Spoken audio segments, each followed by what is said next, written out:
તો હાઈકોર્ટે બરોડા ક્રિકેટ એસોસિએશનની ચૂંટણીને લઈને મહત્વનો ચુકાદો આપ્યો છે। તો હાઈકોર્ટના ચુકાદા મામલે વકીલ અને રોયલ સત્યમેવ જયતે ગ્રુપના ઉમેદવાર જતીન વકીલનું નિવેદન સામે આવ્યું છે। તેમણે જણાવ્યું છે કે જજમેન્ટ 120 પેજનું છે।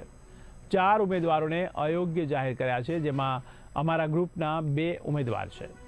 તો ડબલ જજની બેન્ચ સમક્ષ ઉમેદવારો અપીલ કરશે, ત્યારે હાલમાં મતગણતરી પર સ્ટે છે।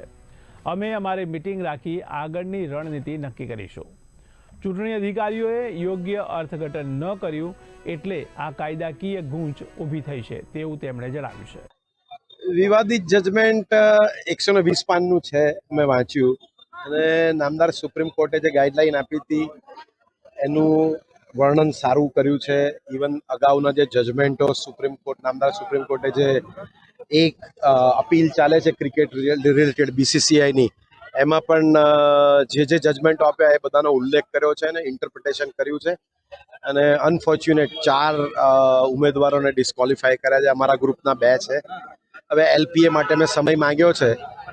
LPA ફાઇલ કરીશું અને નામદાર ચીફ જસ્ટિસ અથવા જે બેન્ચમાં હશે ત્યાં આગળ ખબર પડશે। 2 અઠવાડિયામાં પરિણામ જાહેર થવાની પણ વાત કરી છે। 2 અઠવાડિયામાં અત્યારે તો કાઉન્ટિંગ પર સ્ટે છે એવું છે, પણ એનું પણ એક ઇન્ટરપ્રિટેશન થઈ રહ્યું છે। આગળ 2 અઠવાડિયાની અંદર LPA ફાઇલ થશે ત્યારે શું ઇન્ટરીમ રિલીફ માંગવામાં આવે છે એની ઉપર આગળની સ્ટ્રેટેજી નક્કી થશે। ભેગા થઈને તો લડત થાય ને, આ ઇન્ડિવિજ્યુઅલ 4 જણની વ્યક્તિગત છે, કારણ કે 4 જણા વ્યક્તિગત રીતે ડિસ્કોલિફાય થયા છે। એ 4 જણને LPA ફાઇલ કરવાનો સમય આપવામાં આવ્યો છે, એટલે હવે બધા ઉમેદવારો કેવી રીતે નિર્ણય લે છે, અમે અમારી મિટિંગ પણ રાખી છે। અમે એના માટે આગળ સ્ટ્રેટેજી નક્કી કરીશું। કાયદામાં લાગે છે BCCIની ચૂંટણી ગૂંચવાઈ ગઈ છે।